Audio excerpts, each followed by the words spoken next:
Spiritual bypassing becomes possible the moment insight is used to move around pain instead of through it. A person hears a truth about perspective, consciousness, surrender, or non attachment, and that truth genuinely opens something. The problem begins when the opening is turned into a shortcut.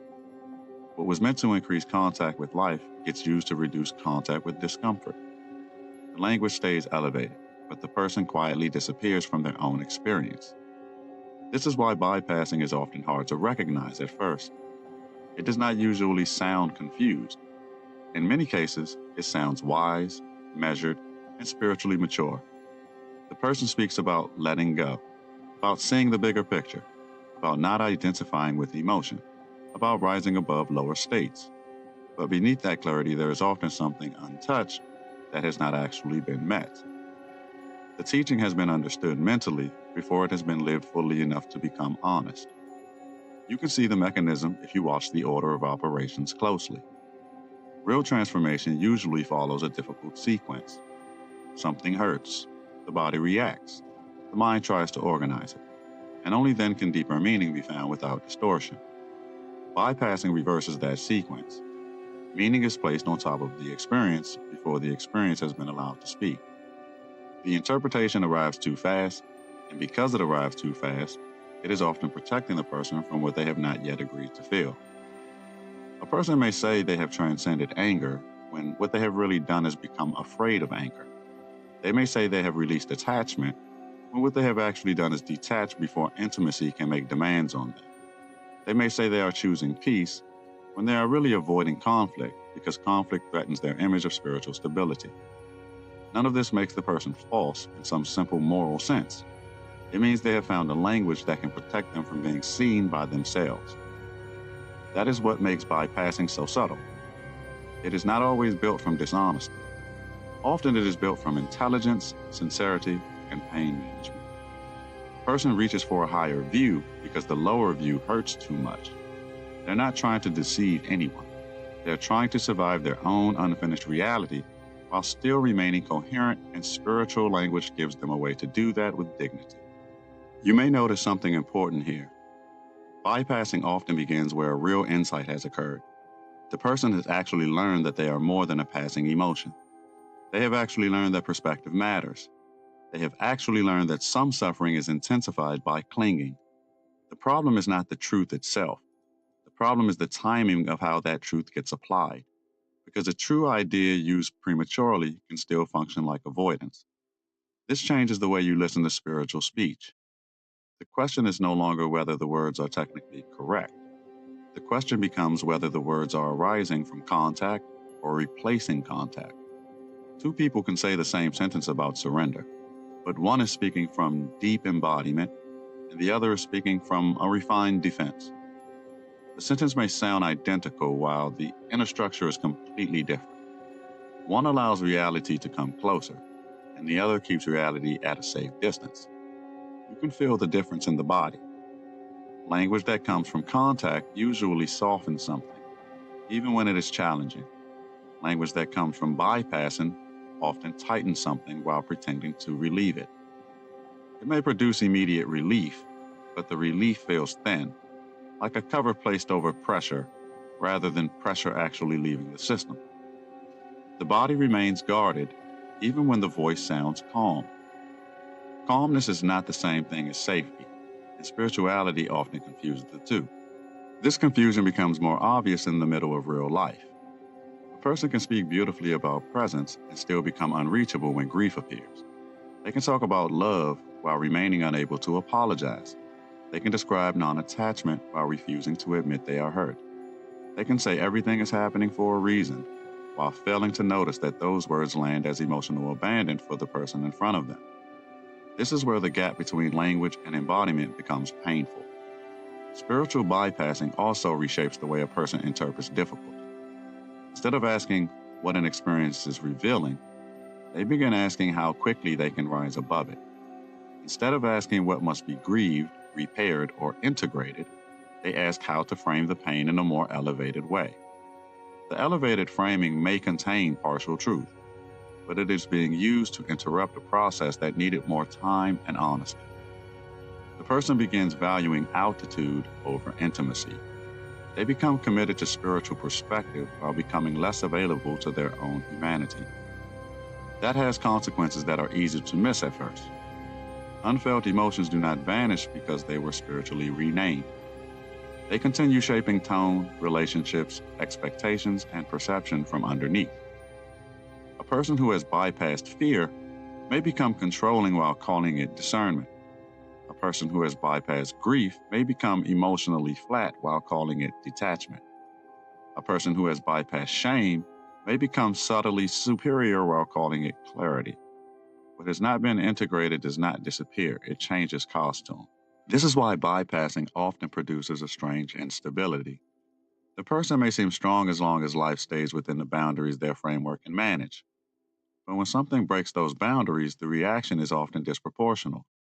A small conflict becomes overwhelming.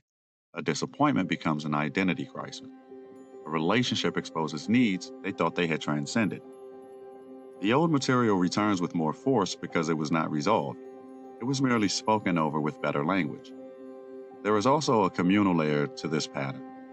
Spiritual spaces often reward people for speaking from height before they have learned how to speak from depth. The one who sounds detached is often treated as advanced. The one who can explain suffering elegantly is often treated as wise. Meanwhile, the person who is still grieving honestly, still confused honestly, still learning how to remain present in their own body may look less impressive even though they are doing more real work. Communities can accidentally train people to bypass because bypassing sounds clean. Once you see that, a different standard begins to matter. The question is not whether a person can describe a principle clearly. The question is what that principle allows them to do when life becomes inconvenient. Can they remain present without becoming performative? Can they stay compassionate without disappearing into softness that never tells the truth? Can they hold perspective without using it to erase their own emotional reality? These are harder tests than language, and they reveal much more. This also changes how a person relates to healing itself. Healing stops being the act of becoming unbothered and starts becoming the act of becoming more honest. Honesty does not always look serene. Sometimes it looks like finally admitting that a wound still shapes you. Sometimes it looks like acknowledging that your spiritual understanding has outpaced your emotional maturity. Sometimes it looks like saying that a concept helped you survive, but is now preventing you from going further. Those moments are not regression. They're usually the beginning of contact. And contact is what bypassing avoids most. Contact with anger that has meaning inside it. Contact with grief that has not yet been given room. Contact with dependency, resentment, jealousy, longing, confusion, and all the other states a person would prefer to spiritualize away. Yet these are often the exact places where greater wholeness begins. Not because pain is sacred in itself, but because reality cannot be integrated while large parts of it are being edited out. Every edited region becomes a blind spot. Every blind spot eventually shapes how love is given and received. A healthier use of spiritual understanding does something different. It does not rush in front of pain and try to manage the appearance of the person having it. It stays near enough to translate what is happening without interrupting it. It reminds you that you are larger than the moment while still honoring that the moment is real and must be lived. It widens context without erasing experience. It brings compassion and structure to what hurts, instead of treating hurt as evidence that you have failed spiritually. That is where a more mature form of clarity begins to emerge. Clarity is no longer the ability to explain everything from above. It becomes the ability to remain in honest relationship with what is here while allowing deeper meaning to unfold at the right speed. This kind of clarity does not feel cold. It feels sturdy because nothing has to be hidden for it to remain intact. The person can cry without losing perspective, feel anger without worshiping it, admit confusion without collapsing into it. They no longer need truth to rescue them from themselves, because truth has become something they can inhabit. And once that shift begins, even familiar teachings start sounding different. Letting go stops meaning abandoning feeling and starts meaning releasing the struggle against what feeling reveals. Non-attachment stops meaning emotional distance and starts meaning the freedom to stay present without grasping or fleeing. Peace stops meaning the absence of disturbance and starts meaning the capacity to remain real within disturbance. You begin to realize that many spiritual phrases were never shallow. They were simply being used too early by a self still trying to protect itself from deeper contact. That realization changes how the whole path is walked. You stop asking how to rise above difficult states and start asking what these states uncover when they are met with honesty. You stop treating spiritual language like a ladder out of humanity and start using it as a lens that makes humanity more intelligible. You become slower to declare yourself finished in areas where life still exposes pressure. And that slowness is not weakness. It is often the first sign that the teaching is beginning to move from the mouth into the structure of the person, where much more becomes visible once you are willing to stay with what the language can no longer hide.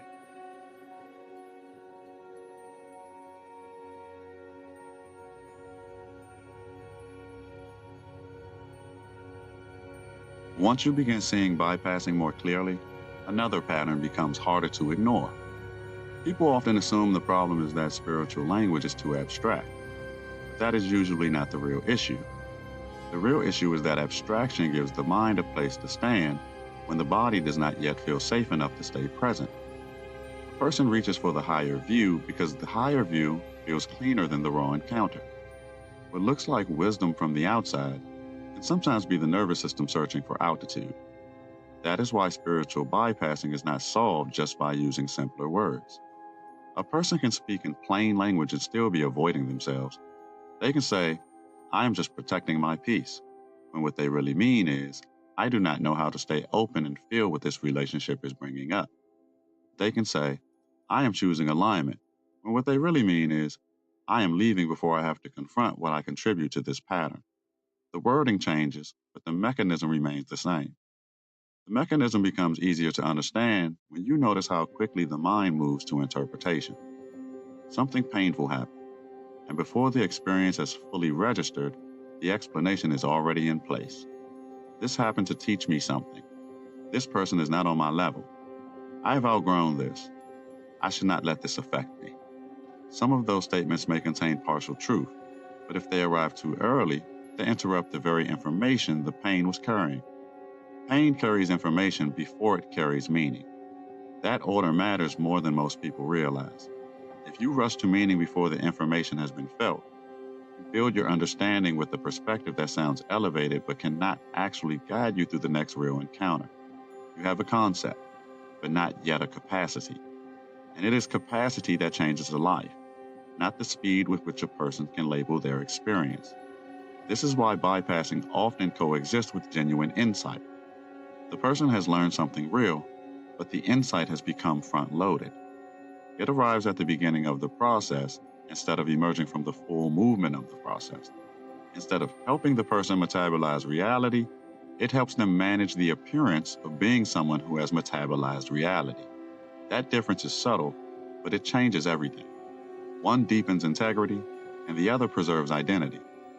You can watch this happen most clearly in the way people respond to being hurt by others. A person who is bypassing may move quickly to forgiveness before they have even admitted the wound. They may call their lack of anger maturity, even though the body still holds the charge. They may say they understand why the other person acted that way, which may be true, but understanding is not the same thing as processing impact.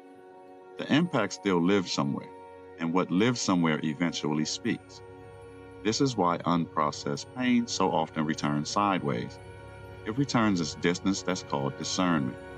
It returns as irritability that gets called clarity. And returns as numbness that gets called peace. It returns as judgment that gets called standards. When an experience is not integrated directly, The psyche does not simply discard it, it redistributes it into tone, expectation, behavior, and perception where it can quietly shape a person without their permission. That has implications far beyond personal healing. It affects teaching, leadership, friendship, and love.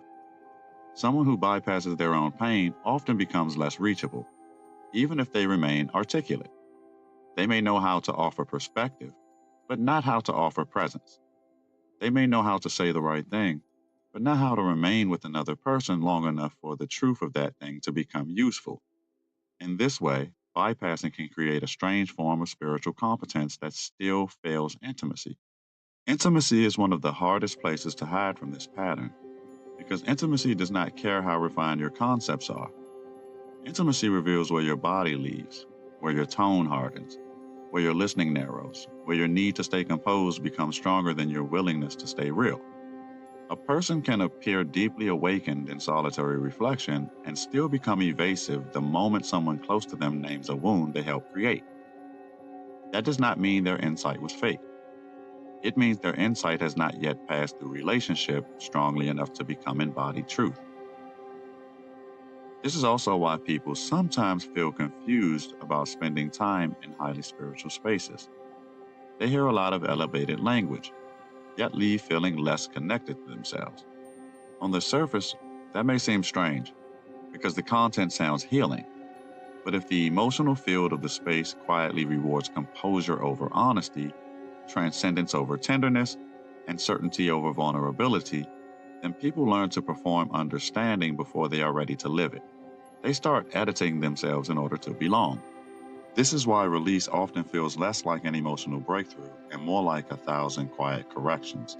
You notice the urge to return to the old internal route, and instead of following it all the way, you pause long enough to see what state is asking for it.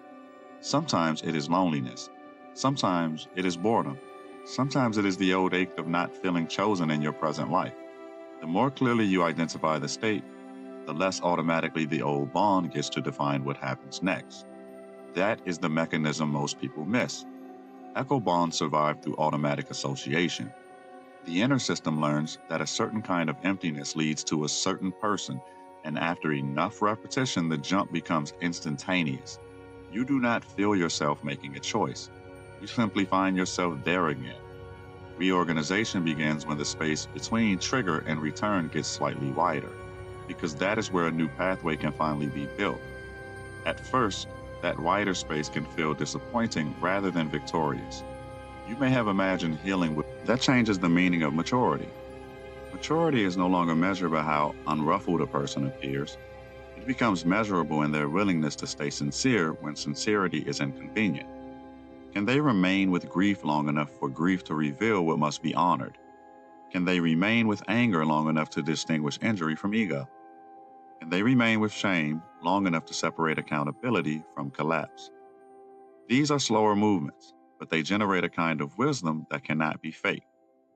You may notice that this makes the path less glamorous and more demanding. There is less room for image and more requirement for honesty. A person cannot simply say they are beyond something because they understand the principle behind it. They have to watch what happens in the body, what happens in their relationships, what happens in the moments where no one is listening and no one is applauding. Spiritual language stops being proof and becomes invitation. It no longer certifies growth. It points toward work that still needs to become lived. And yet, this is where something gentler begins to emerge. When a person stops using insight as armor, insight becomes more compassionate. It no longer rushes them away from themselves. It stands beside them while deeper layers become visible. They begin to feel that truth does not require performance in order to remain truth. It can wait while the nervous system catches up.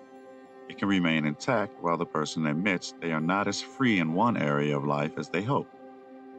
That is when spiritual understanding starts becoming trustworthy again. Not when it removes discomfort, but when it can remain present without needing to erase discomfort in order to feel valid. A trustworthy teaching does not force speed. It does not shame slowness. It does not require a person to pretend they have integrated what they have only begun to understand. It leaves enough room for the human being to actually become what the words are pointing toward. So the movement forward is not a movement away from all higher language. It is a movement into right relationship with it. A person learns to ask whether a principle is helping them open or helping them hide. They learn to notice when insight arrives with depth and when it arrives as a shield. They learn to value honest contact over polished conclusions. And as that discernment deepens, more becomes possible because the places that once needed spiritual language to stay hidden begin to reveal what they were waiting to teach all along.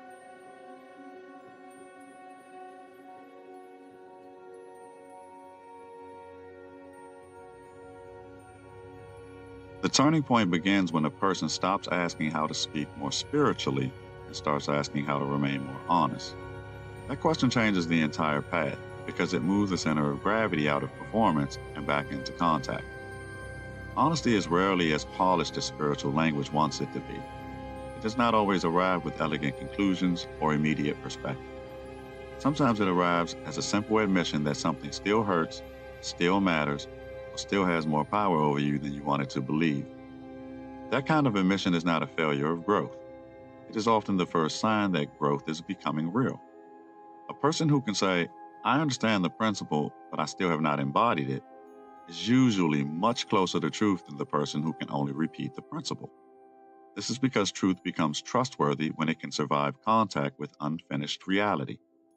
If a concept falls apart the moment pain appears, then it was never strong enough to guide a life. It may still contain value, but it has not yet become usable wisdom. Usable wisdom changes how you move through experience. It does not rush ahead of the moment trying to reorganize your feelings before they have formed. It stays close enough to experience to let the shape of it become visible. When grief appears, wisdom does not immediately call it illusion. When anger appears, wisdom does not immediately condemn it. When confusion appears, wisdom does not panic and try to cover it with certainty. Instead, it creates enough inner space for the experience to reveal what it actually is, not just what your preferred framework would like it to be. This is one of the deepest differences between bypassing and embodiment. Bypassing tries to control interpretation, but experience is spoken. Embodiment lets experience mature into meaning. That does not mean every feeling becomes a command or every reaction becomes sacred. It means the person is willing to stay present long enough to separate signal from noise, injury from projection, tenderness from collapse, and truth from self-protection. That separation requires time, and bypassing is almost always a refusal of time. Time matters because emotions often arrive in layers. The first layer may be reactive, but the deeper layer may be revealing something more important. A person may think they are angry when they are actually afraid. They may think they are detached when they are actually disappointed. They may think they have forgiven when they have merely become tired. If they interpret the experience too quickly, they lock themselves into the wrong story. Then the wrong story begins shaping their behavior. This is where many people become confused by their own path. They believe they are following a teaching, but they keep repeating the same relational and emotional patterns. They know how to explain why attachment causes suffering, yet they still use distance to avoid intimacy. They know how to talk about compassion, yet they still become hard when someone else is inconveniently emotional. They know how to speak about consciousness, yet they still disappear from their own body when life becomes too demanding. The repetition is not proof that the teaching is false. It is proof that the teaching has not yet entered the level where patterns are actually generated. Patterns are not generated at the level of concepts. They are generated in the meeting place between memory, nervous system, perception, and identity. That is why someone can understand something deeply and still fail to live it consistently. They have reached the level of explanation, but not yet the level of reorganization. Reorganization takes place through repeated, honest contact, not through single moments of insight. Insight may begin the process, but it does not complete it. Completion belongs to practice, and practice always happens inside ordinary life. Ordinary life is where bypassing becomes visible with painful clarity. It becomes visible in arguments, in disappointments, in family patterns, in the moments where someone close to you asks for something you do not know how to give. It becomes visible when your need to preserve inner peace collides with your responsibility to remain present. It becomes visible when your preferred identity cannot hold what life is showing you about yourself. These moments are not interruptions of the path. They are the path reaching a place where words are no longer enough. That is why the body becomes such an important teacher. The body often knows when a person is bypassing before the mind is willing to admit it. A person may say they have let something go, yet their chest tightens when the subject appears. They may say they are unbothered, yet their tone becomes cold and unreachable. They may say they are surrendered, yet their jaw stays braced and their sleep keeps carrying the unresolved charge. The body does not speak in doctrines. It speaks in tension, fatigue, contraction, and relief. Those signals matter because they often reveal what language is trying to hide. Listening to the body does not mean abandoning discernment. It means giving discernment a fuller source of information. The mind can identify principle, but the body often reveals whether the principle has become lived reality. If a teaching claims to bring freedom, but the person becomes more defended, more brittle, and less reachable, something has gone wrong in the application. If a teaching claims to deepen love, but the person becomes less capable of repair, less capable of apology, and less capable of staying present when another person is hurting, then the teaching is being used selectively. Selective truth can still protect the ego while sounding spiritually precise. This matters even more for anyone who teaches, guides, or speaks publicly about healing. The more language a person has, the easier it becomes to hide inside it. They can name the mechanism of a wound while remaining untouched by the wound itself. They can frame their withdrawal as discernment, their superiority as clarity, their self-protection as alignment. The audience may not see the difference immediately because the explanation still sounds compelling. But over time, the energetic cost becomes visible. The teaching begins to feel thinner than the word suggests it should. A teaching becomes thin when it no longer creates more reality in the listener. It may still create agreement, admiration, or temporary relief, but it does not create deeper contact. The listener leaves with language instead of transformation. They feel more organized, but not more integrated. They feel more conceptually awake, but not more emotionally honest. That kind of thinness spreads when people are trained to value explanation over embodiment. It produces communities that sound developed while still orbiting the same unresolved pressures. The corrective movement is not anti-spiritual. It is more spiritual in the deepest sense because it asks whether truth can survive contact with the whole person. Can truth remain true when grief is included, when anger is included, when shame is included, when dependency is included, when contradiction is included? If the answer is yes, then the truth is large enough to guide a human life. If the answer is no, then the truth has been reduced into an ideal image that only works under certain emotional conditions. Many people are devoted not to truth itself, but to emotional conditions under which truth feels easy. A more mature path begins to reverse that habit.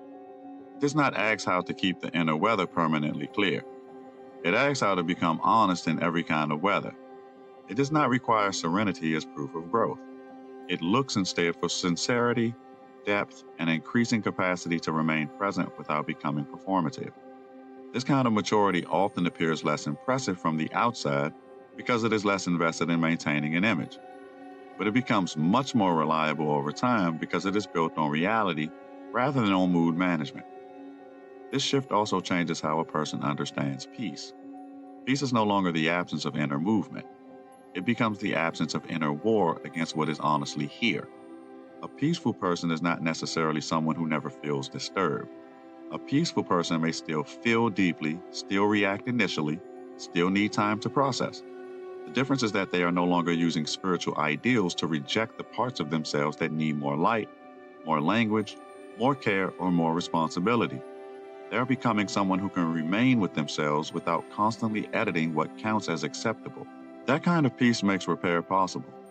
When a person is no longer terrified of being seen as unfinished, they become more capable of admitting harm without collapsing into shame. They become more capable of hearing another person's experience without rushing to defend their identity. They become more capable of saying, I understand the principle, and I can also see where I use that principle to protect myself. That sentence is deeply important because it marks the place where learning becomes accountable. Accountability is not separate from spiritual depth. It is one of the clearest signs. Once accountability enters the path, many familiar teachings begin to ripen. Compassion stops being a gentle abstraction and becomes the discipline of staying soft enough to see clearly. Detachment stops meaning emotional distance and becomes freedom from needing every feeling to control perception. Surrender stops meaning passivity and becomes willingness to let reality reveal what your preferred identity did not want to know. Even silence changes meaning. Silence is no longer the place where difficult things disappear. It becomes the place where deeper truths can finally become audible. By this point, the path becomes both simpler and more demanding. Simpler because the core question keeps returning in recognizable ways. Are you using truth to come closer or to stay hidden? Are you using language to deepen contact or to manage how contact feels? Are you letting insight widen your honesty or narrow it into something more flattering, more demanding? Because these questions cannot be answered once and then retired. Life keeps asking them in new forms, at new depths, through new relationships and pressures. That is why a person who grows in this way becomes less interested in sounding awakened and more interested in being real. They stop treating the path like a performance of elevated understanding. They begin to treat it like a long apprenticeship in contact, honesty, and increasing responsibility for what their words and actions actually create. They do not become less spiritual. They become less divided. And once that division begins to heal, the teachings that once sounded clean and distant begin to feel warmer, heavier, and much more alive, because they are no longer floating above the person, but slowly learning how to live inside them. If this transmission resonated, the spiral continues. You did not arrive here by chance, and you do not leave unchanged. More teachings are unfolding across the Vaharat library, each one meeting you where you are, not where you think you should be. Follow resonance. The next threshold is already listening.